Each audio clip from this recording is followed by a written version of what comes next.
Já de antemão agradecendo a presença da senhora e dos senhores, com a presença dos vereadores Fábio Riva, Souza Santos, Toninho Paiva na presidência, e com a presença do arquiteto Vladimir Ávila, diretor de gestão de operações urbanas, representando Heloísa Maria Penteato de Florença e o secretário municipal de urbanismo e licenciamento.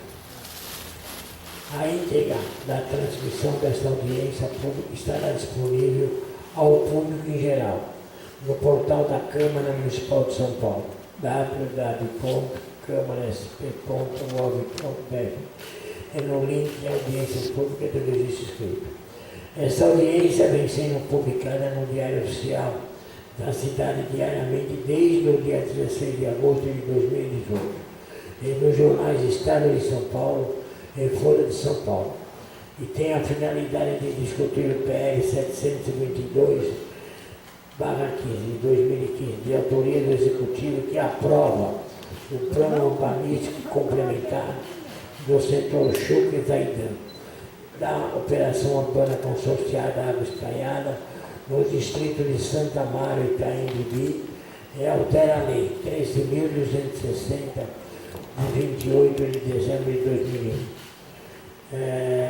Solicito então o senhor Vladimir Ávila, que realmente possa já começar a se manifestar.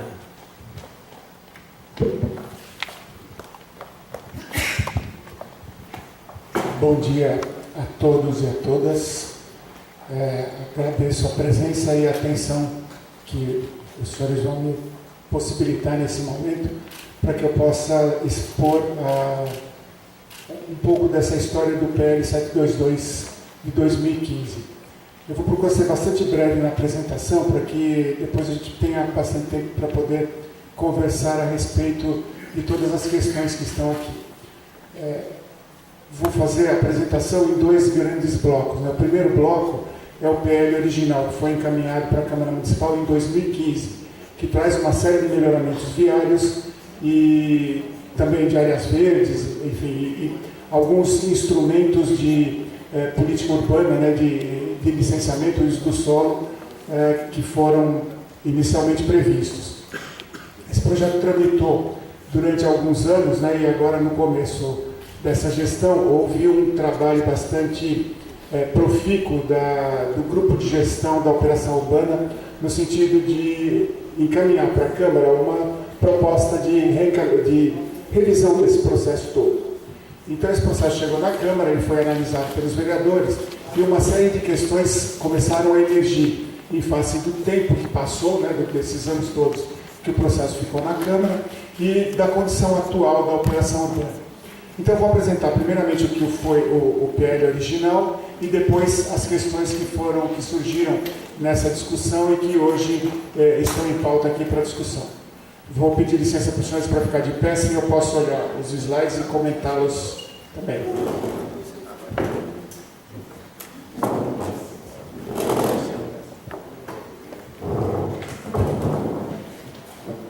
Pode passar, por favor. Então, o PL 72215 é uma resposta da São Paulo Urbanismo em relação ao licenciamento ambiental. Ele está previsto na licença ambiental prévia 17 da Operação Urbana Água Espraiada, e a exigência está aí nos itens 4A e 4G, que é a elaboração de planos urbanísticos para todos os setores. Então, o setor Chucre e Zaidan é, dentre os setores da operação urbana, aquele que tem o maior potencial construtivo, 2 milhões de metros quadrados. E aí nós fizemos um plano urbanístico, né? São Paulo Urbanismo elaborou esse plano urbanístico para poder suportar, né? Dar o suporte urbanístico a esse adensamento que está sendo previsto pela própria operação. Pode passar. A situação da operação urbana neste momento é a seguinte, né? Então nós temos aí cada um dos setores, o setor marginal, que ainda tem 30% do seu estoque disponível. Estoque é a quantidade de área adicional de construção que foi definida na lei para cada um dos setores. Tá? Os senhores vão observar que a soma do total, aquele máximo ali, ó, 600 mil, 2 milhões, 1 milhão e meio, mais os 250 mil do setor chucre e os 500 mil do setor Jabaquara, dá uma soma geral de 4 milhões e 850 mil. Tá? Então, é o estoque geral da operação que estava inicialmente previsto na lei. Mas a lei previu também uma salvaguarda, uma trava, que quando se chegasse a 3 milhões 250 mil para os setores Berrini, Brooklyn e Marginal, né, e Chucre-Zaidan, seria finalizada a venda de CEPACs. Ou seja, a operação urbana parou nesse momento, porque nós já chegamos nesses 3 milhões 250 mil. Em seguida, nós temos o EIA-RIMA. O EIA-RIMA foi feito depois da operação urbana ter sido promulgada. Tá? E no EIA-RIMA se perguntava se esse estoque geral para os setores, esses 4 milhões e 850 mil, eram passíveis de aprovação, se isso seria possível, né, se a região suportava esse condicionamento. O EIA-RIMA tem números até maiores do que esse para alguns setores. Né? Ele tem alguns setores que têm mais área disponível do que exatamente está. Mas eles disseram que esse era um número razoável. Entretanto, precisariam ser feitos os planos urbanísticos, precisaria ser feito um conjunto de obras que, além daquelas que estavam previstas na lei, como prolongamento da Avenida Roberto Marinho, prolongamento da Chucre-Zaidan, áreas verdes, áreas institucionais e habitação de interesse social, outras obras de microacessibilidade que foram previstas nesse plano do Chucre-Zaidan, que aí está. Então, aqui nesse slide está bem colocado tudo isso, né? Olha, o estoque máximo chega nos 4 milhões e 850 mil, o estoque que a lei contingenciou chega nos 3 milhões e 250 mil, os 500 mil de Jabaquara são por conta do Jabaquara não ser um setor de grande interesse imobiliário, ele ficou salvaguardado, ou seja, até hoje é possível se fazer operação urbana no setor Jabaquara. Só que não acontece. E aí o PL 722 vem no sentido de a gente destravar aqueles 3 milhões e 250 mil, poder usar o que está previsto no EIA-RIMA e na lei, e assim permitir que o adensamento aconteça e realizar todos os planos que foram previstos com as obras, tanto que estão previstas na própria operação, na Lei 13.260, quanto na licença ambiental prévia. Pode passar. Então, olha, esse plano, eu falei para vocês, tinha um conjunto de obras. Aí ele tem esse conjunto de obras que são aberturas de vias. Esses tracejadinhos vermelhos são aberturas de vias, são vias novas que foram previstas no plano.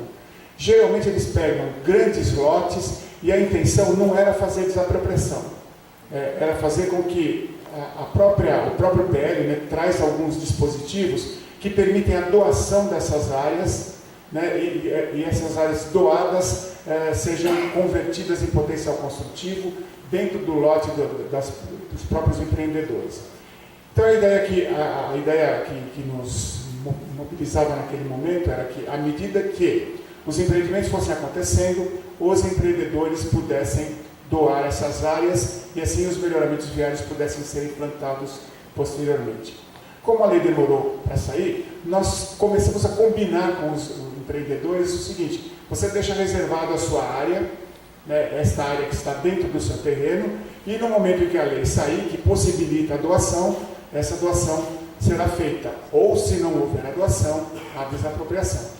Então, a maioria dos empreendimentos que aderiram à operação urbana no setor Chucre-Zaidan reservou áreas para poder doação de abertura de via ou área verde, que vocês vão ver um pouquinho mais para frente. Pode passar. Além da abertura de via, esses vermelhos tracejados são alargamentos de vias.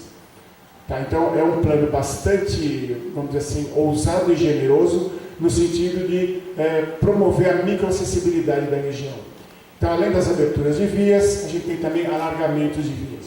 Quem conhece a região sabe que são vias estreitas, aquele parcelamento de solo ou de grandes glebas, porque era uma antiga zona industrial, ou então lotinhos, né, de pequenas casas que seriam bastante impactados nesse sentido. Mas mesmo assim, a ideia inicial era que pudéssemos fazer o mesmo mecanismo, é utilizar o mesmo mecanismo utilizado para as aberturas de vias.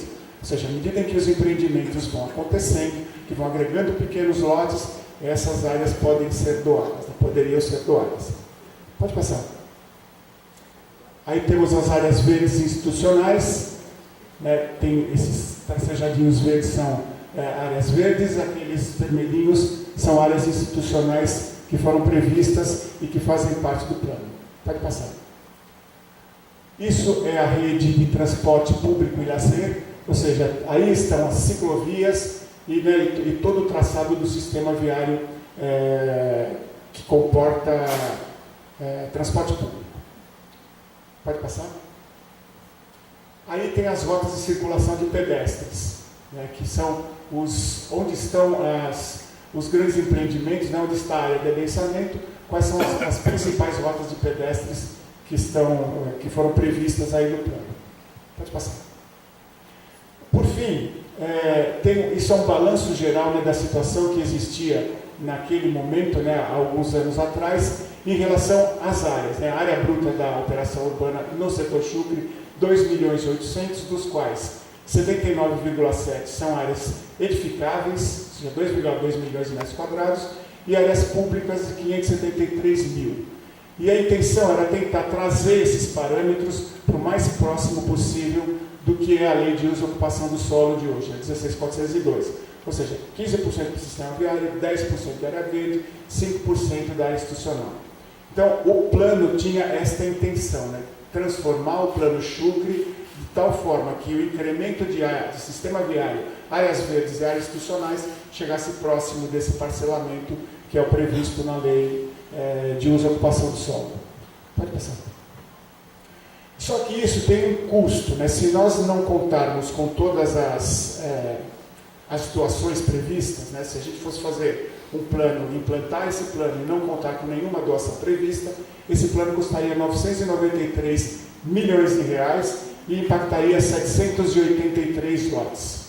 E esse foi o grande, vamos dizer assim, a grande dúvida que ocorreu na Câmara Municipal quando esse processo foi encaminhado. Né? Como se faz um plano que tem este impacto em uma população de parcelamento pequenininho, né? Pequenos lotes, famílias, né? Ou seja, pessoas que moram lá e que seriam impactados por isso. Uma preocupação que nos motiva bastante, né, que assim, a prefeitura tem que seguir muitas regras para poder implantar os seus planos. Né?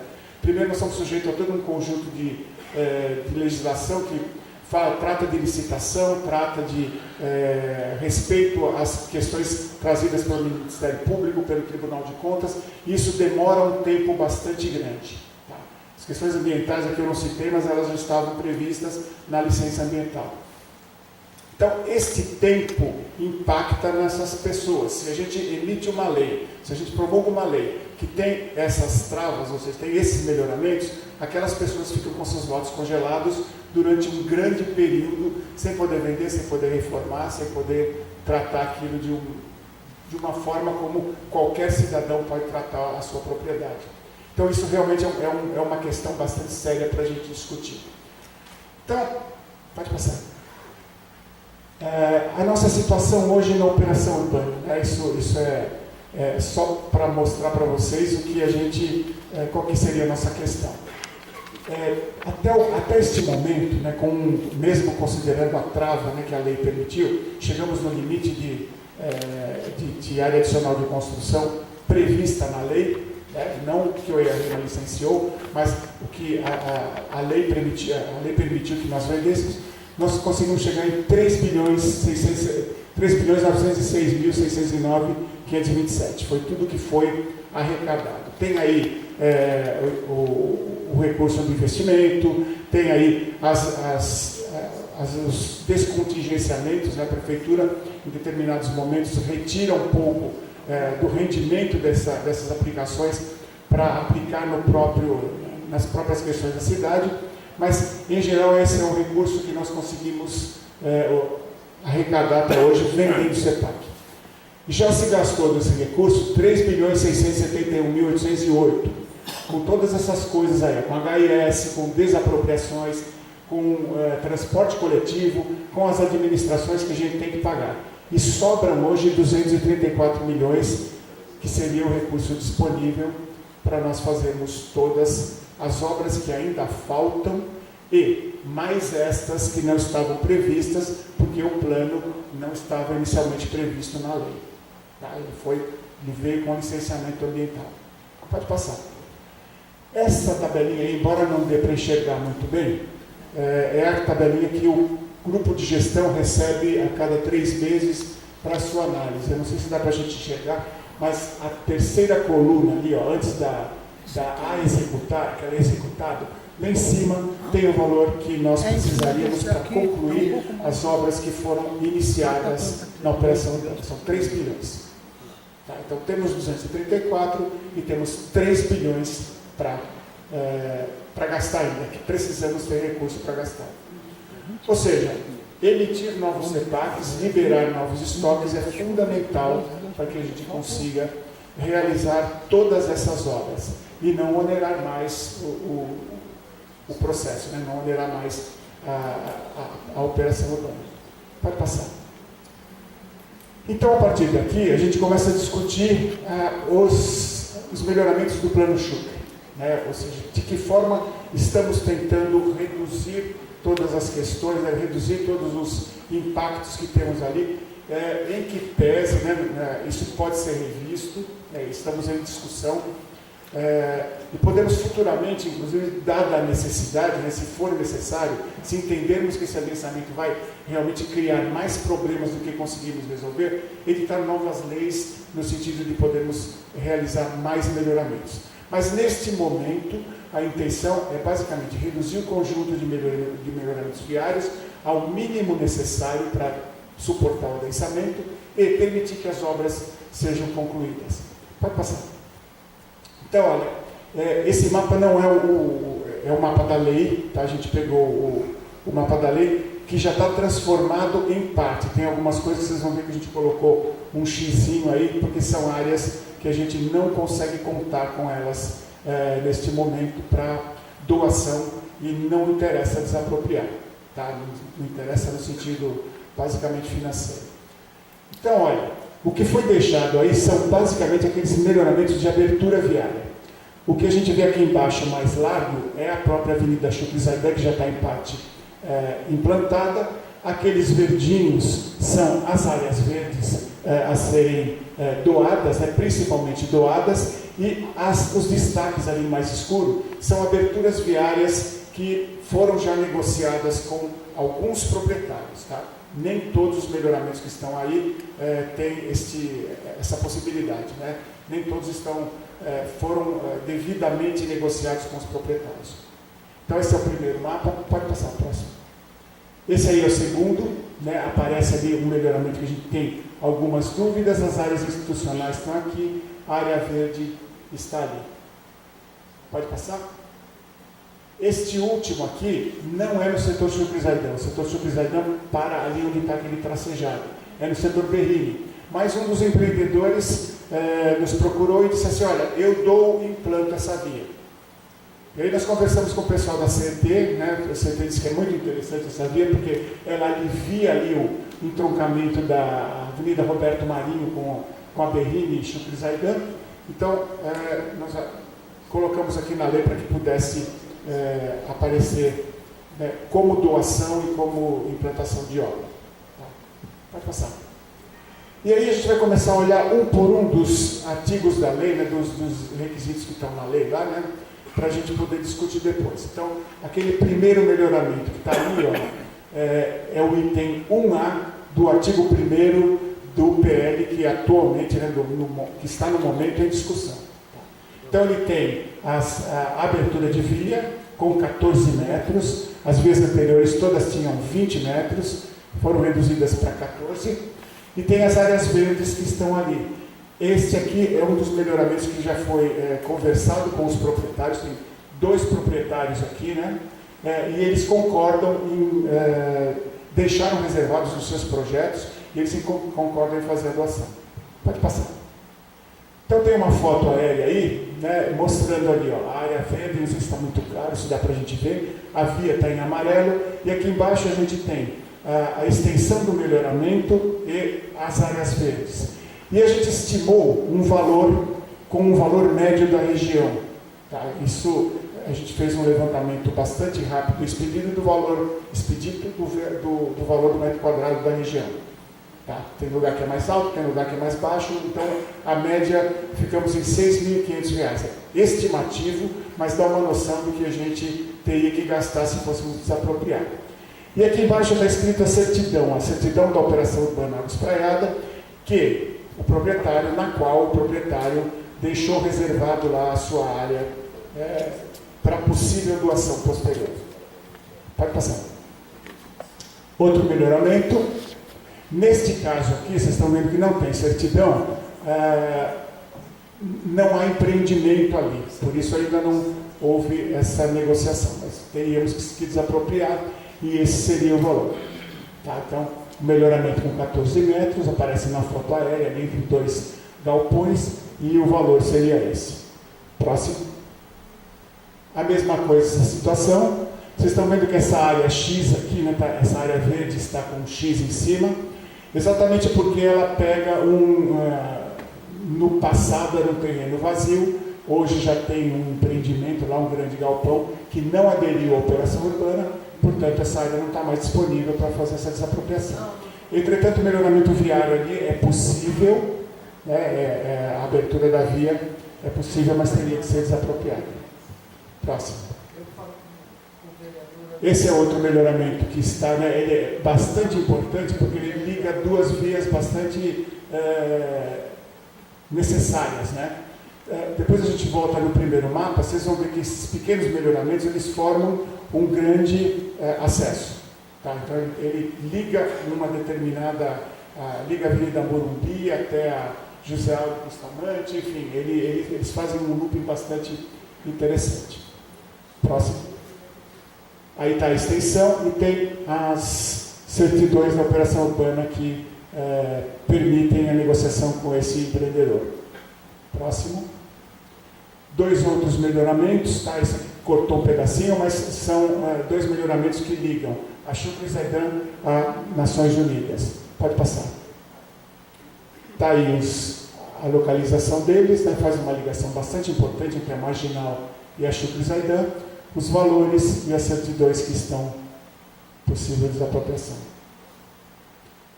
Esse outro melhoramento faz aquela ligaçãozinha ali dentro do terreno, está prevista, né, já está em lei, mas não tem, tem a certidão e está reservada.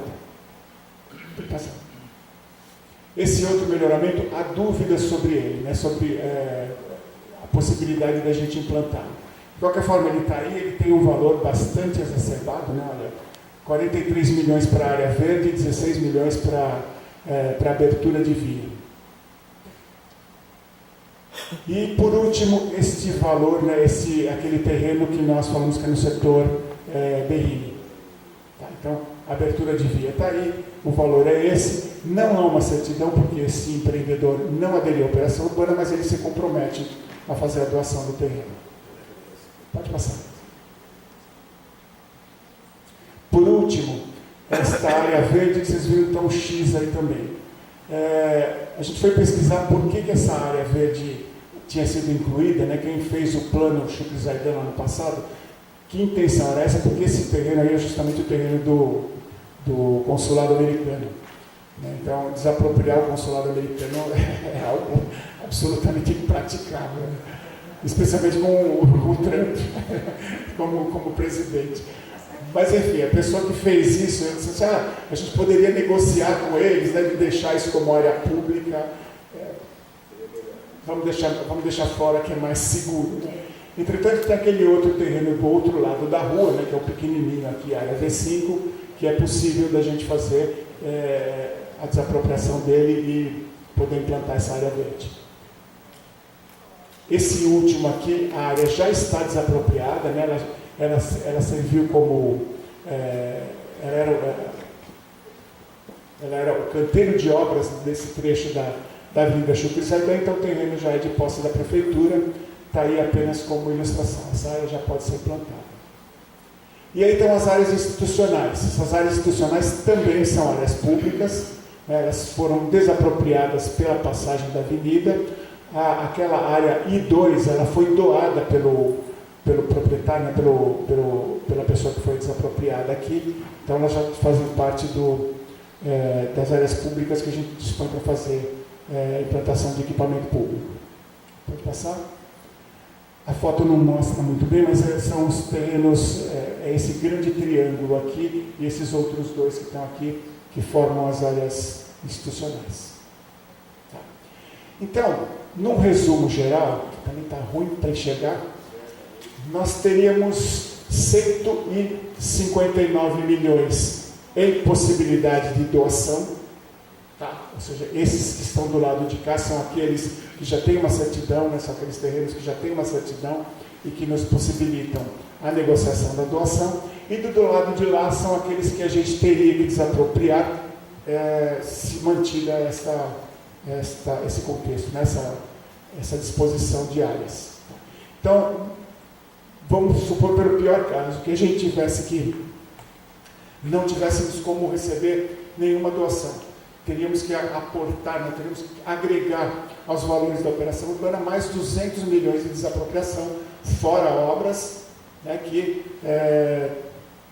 deveriam ser incluídos no nosso orçamento. Tá. É bem melhor do que os 900 milhões que a gente tinha inicialmente no plano, mas isto depende da nossa discussão. Pode passar. Agora a gente passa alguns itens da lei que foram bastante discutidos e que eu acho que merecem um destaque para nós, né? Primeiro, olha, havia uma questão com o setor Americanópolis. O setor Americanópolis da Operação Urbana Água Espraiada é um setor absolutamente congelado. Ele está dentro do perímetro da Operação Urbana, ele é um setor e ele não tem estoque definido para ele. Portanto, ele não participa da operação urbana e ele não pode utilizar as regras de uso e ocupação do solo que o resto da cidade pode utilizar. Ele foi pensado assim porque para ele só se queria investimento. Entretanto, o plano diretor veio e deixou ele congelado. Então, qualquer pessoa que mora lá dentro do setor Americanópolis, se quiser reformar sua casinha e passar do coeficiente básico, não consegue fazer. Então, isso a gente entendia que é uma tremenda injustiça, o pessoal do licenciamento brigava muito conosco, então a gente tentou achar um caminho para isso, né? Isso foi até uma proposta da Secretaria de Licenciamento, né? Que hoje é SMU, incorpora tudo, né? Secretaria de Urbanismo e Licenciamento. Então, é transformar o setor Americanópolis num perímetro expandido, que está previsto no próprio plano diretor. Ele pode receber investimentos, né, da operação urbana, podemos continuar construindo lá as habitações de interesse social, que tem vários terrenos lá dentro, mas o pequeno proprietário pode se utilizar das disposições da lei da operação do plano diretor.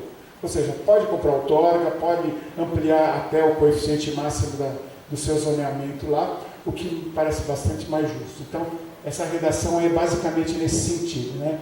Então, para os lotes contidos no setor Americanópolis, parâmetros urbanísticos contidos no quadro 3 da lei, bem como as disposições do artigo 115 e 116 relativos à outorga onerosa. Ok? Pode passar. Aqui, aquele balanceamento de estoques, né, que a gente falou para vocês no começo. Quando a gente destrava os estoques da operação urbana, entendeu-se, né, estudos técnicos determinaram que seria interessante, isso já foi adotado em algumas outras operações urbanas, que a gente tivesse um estoque de reserva. Esse estoque de reserva é aquele que nunca vai ser alcançado, que é o do Jabaquara. Não, o Jabaquara nunca vai conseguir alcançar 500 mil metros quadrados de área adicional para a operação urbana. Então, entendeu-se que se reduzisse esse estoque de Jabaquara, se poderia deixá-lo vamos dizer assim, numa nuvem, e ele pudesse ser utilizado estrategicamente naqueles setores cujo estoque baixar de 50 mil metros quadrados. Isso, evidentemente, mediante estudo ambiental, mediante a avaliação urbanística e de capacidade de suporte de infraestrutura. Tá? Então, essa disposição está mantida na lei.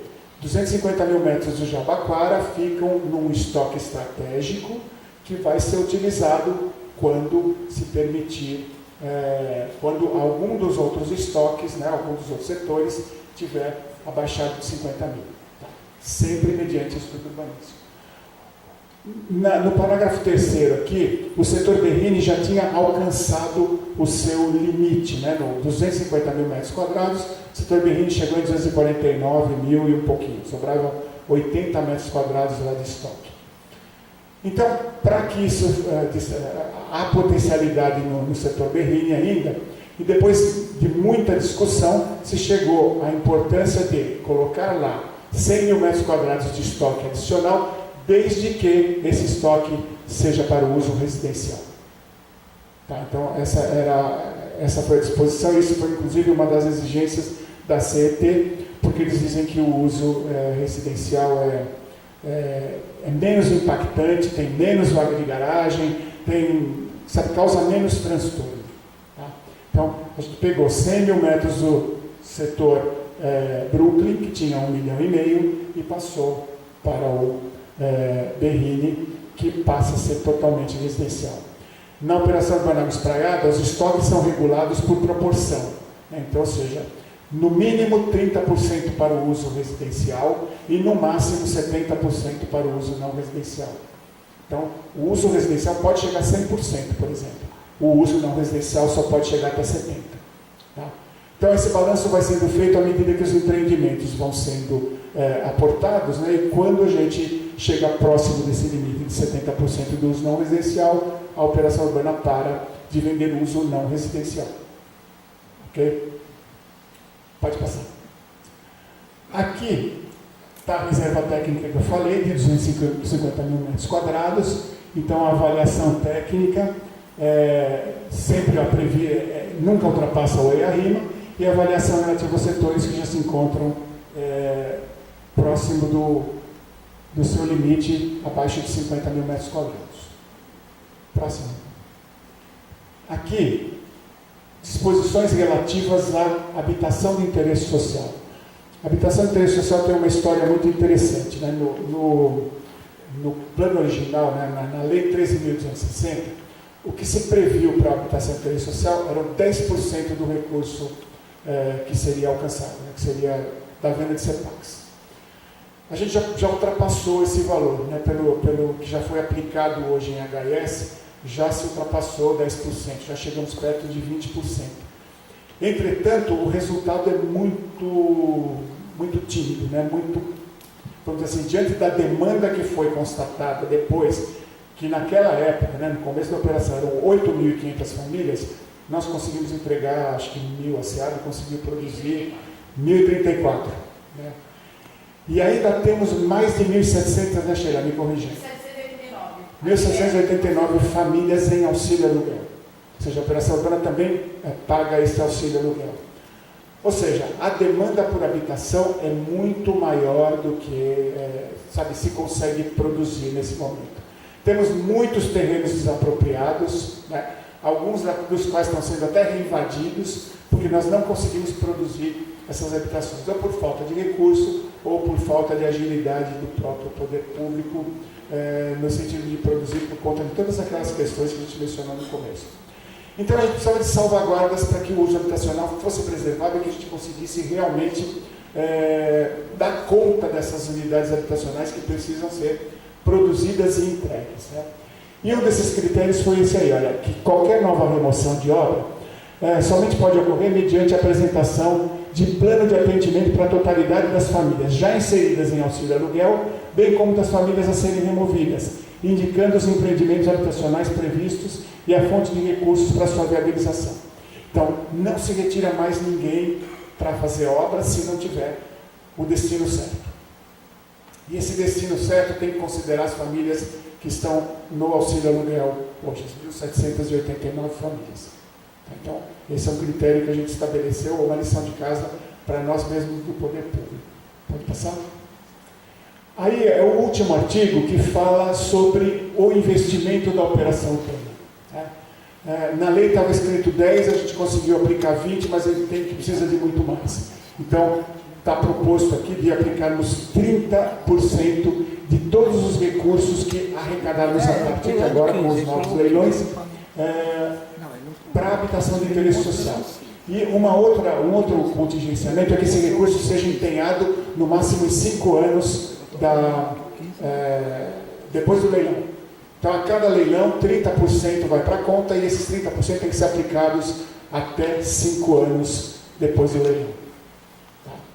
Então, são essas as questões que a gente colocou para vocês, né, como propostas de discussão, como formas da gente entender e conseguir aprovar esse plano que é importantíssimo para São Paulo Urbanismo, para as pessoas que moram lá no Jabaquara e também para as pessoas que moram no setor Chucri-Zaidan.